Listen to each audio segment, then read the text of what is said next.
the idea really came from, it started with Atul Gawande's book, The Checklist Manifesto.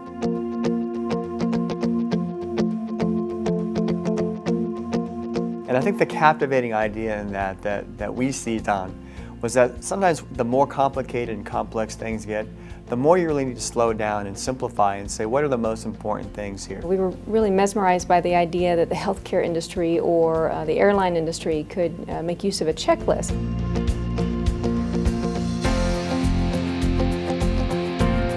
These are pretty complex industries, and we thought, well, if those two industries can make use of a checklist, couldn't education also? One of the key things about the checklist is this is not a step-by-step recipe for success.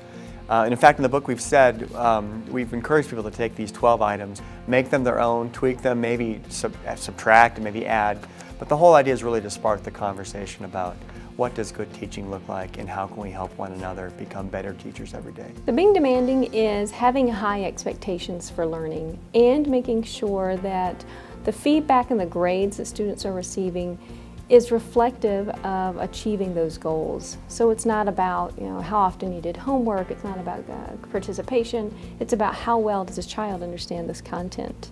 Well, we've known for a long time about the importance of teacher expectations since the Rosenthal experiments of the 60s that identified when teachers have higher expectations for kids, they tend to measure up to those expectations. I mean, we know it's not like Dumbo's magic feather where just because you believe in your students that they automatically achieve at higher levels. But then the question is, how do I set those expectations in the classroom? That's what we've tried to identify with the Touchstones under that idea of being demanding.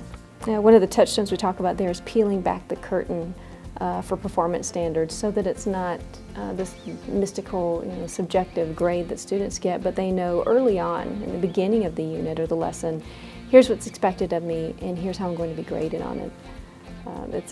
We draw a lot, again, from some of our own research on providing feedback and setting objectives with students. And one of the ways to do that, so there's not a black box for students, so they're not confused or surprised at the grades they get, is simply using rubrics. And it's interesting, the research on rubrics it doesn't say that it makes teachers better graders, but it makes students better students because they understand the expectation, and it really makes them self-motivated.